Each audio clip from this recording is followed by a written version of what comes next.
이 넓고 넓은 우주에 정말 우리밖에 없을까요? 인류가 아주 오랫동안 던져온 바로 이 질문, 오늘 한번 제대로 파헤쳐 보겠습니다. 자, 이 거대한 우주 탐정 이야기 아주 흥미로운 단서 하나로 시작해 볼게요. 바로 이 숫자 86.6%입니다. 이게 뭐냐면요. 외계 생명체를 연구하는 최전선에 있는 과학자들이죠. 이 천체 생물학자들 중에서 외계 생명체는 있다라고 믿는 사람들의 비율이에요.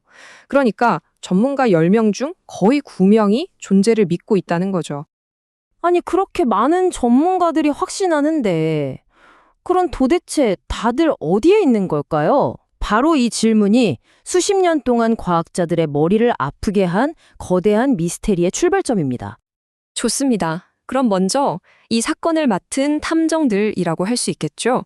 과학자들은 과연 어떻게 생각하고 있는지 그 속마음을 한번 들여다보죠. 자, 이걸 좀 더 자세히 뜯어보면 정말 재미있어요. 보세요. 박테리아 같은 아주 단순한 생명체가 있을 거라는 믿음은 86.6%로 아주 높죠. 그런데 우리처럼 복잡하고 심지어 지능을 가진 존재에 대한 믿음으로 갈수록 점점 수치가 떨어져요. 그러니까 생명체 자체는 우주 어딘가에 흔하게 존재할 수 있어도 우리처럼 문명을 이루고 소통할 수 있는 존재는 그건 또 완전히 다른 문제라는 거죠. 자, 그럼 이제 본격적으로 수사를 시작해 볼까요? 아주 먼 곳에서 날아온 굉장히 희망적인 첫 번째 증거를 한번 살펴보겠습니다. 이거 정말 난리가 났던 발견이었죠. 제임스 웹 우주망원경이 K218b라는 행성에서 디메틸 황화물, 줄여서 DMS라는 물질을 찾아낸 건데요. 이게 왜 그렇게 중요하냐는요. 적어도 우리가 아는 한 지구에서는 이 DMS라는 게 오직 살아있는 생명체만 만들어내는 물질이거든요. 그러니까 생명의 흔적일 수 있는 아주 강력한 신호였던 거죠. 하지만 이 탐정 이야기가 그렇게 순탄하지만은 않았습니다. 불과 1년도 안 돼서 잠깐만, 그 신호가 너무 약한데? 다른 물질일 수도 있어 하는 반박 연구가 나온 거예요. 그렇게 뜨거웠던 희망이 정말 순식간에 차갑게 식어버렸죠. 아주 유력했던 용의자가 알리바이가 생겨버린 셈이랄까요? 이처럼 외계 생명체 탐사가 얼마나 어려운지를 잘 보여주는 사례입니다. 이렇게 증거 하나를 두고 엎치락 뒤치락하는 상황은 결국 우리를 이 탐사에서 가장 거대한 벽 앞에 데려다 놓습니다. 바로 우주의 지독한, 정말 귀가 먹먹할 정도의 침묵이죠. 이탈리아의 천재 과학자 에니리코 페르미가 동료들과 점심을 먹다가 툭 던진 이 한마디, 다들 어디 있는 거야?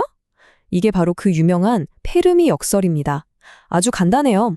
우주가 이렇게나 넓고 별도 많고 행성도 많으면 당연히 외계 문명도 있어야 하는 거 아니야?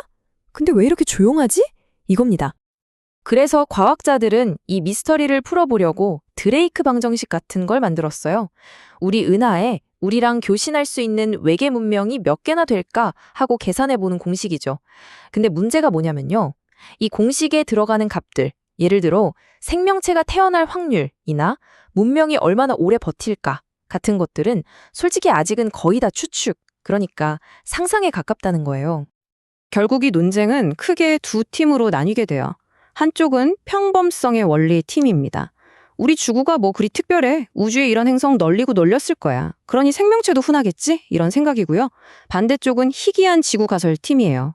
아니야, 지구 같은 행성은 정말 말도 안 되는 확률을 뚫고 로또 1등에 당첨된 거나 마찬가지야. 그래서 우리밖에 없을 수도 있어. 이렇게 팽팽하게 맞서는 거죠. 자, 이렇게 과학계에서 뜨거운 논쟁이 벌어지는 동안 아주 흥미롭게도 이 이야기의 무대가 바뀌기 시작합니다. 망원경이 있는 연구실에서 갑자기 정부 청문회장으로요. 바로 UAP, 미확인 이상현상에 대한 이야기입니다. 예전에는 우리가 흔히 UFO라고 불렀잖아요. 그런데 미국 정부가 이걸 UAP, 미확인 이상현상이라는 용어로 공식적으로 바꿨습니다. 이게 그냥 이름만 바꾼 게 아니에요. 음모론이나 농담거리로 치부되던 이미지를 벗고 이제 이걸 진짜 진지한 과학적 연구 대상으로 삼겠다는 의지를 보여주는 겁니다.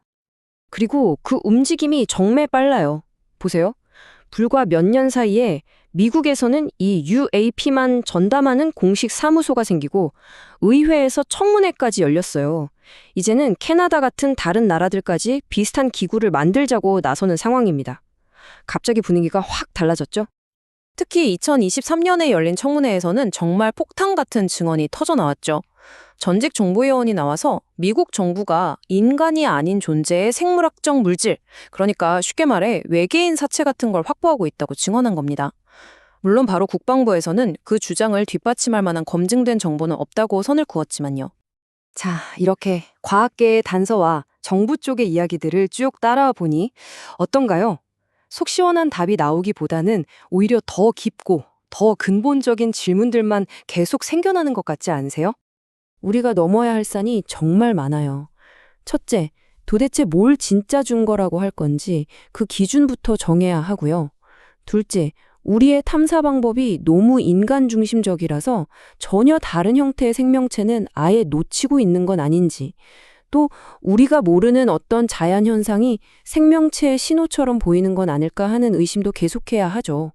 이 모든 불확실성을 대중에게 어떻게 설명해야 할지도 큰 숙제고요. 그래서 요즘 전문가들은 이런 말을 많이 해요. 외계 생명체의 발견은 영화처럼 어느 날 갑자기 짠 하고 나타나는 그런 이벤트가 아닐 거라는 거죠. 그보다는 훨씬 더 긴 시간 동안 여러 증거들이 하나둘씩 쌓여가면서 서서히 정말 있는 것 같은데? 하고 확신하게 되는 그런 점진적인 과정일 가능성이 높다는 겁니다.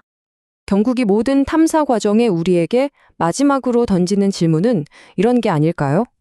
어쩌면 이 거대한 우주 탐정 이야기는 외계인을 발견하는 과정이 아니라 그 과정 속에서 우리 인간의 과학이 어디까지 왔고 우리의 한계는 무엇이며 이 광활한 우주 속에서 우리라는 존재는 과연 무엇인지 우리 자신을 이해해 나가는 과정일지도 모른다고요.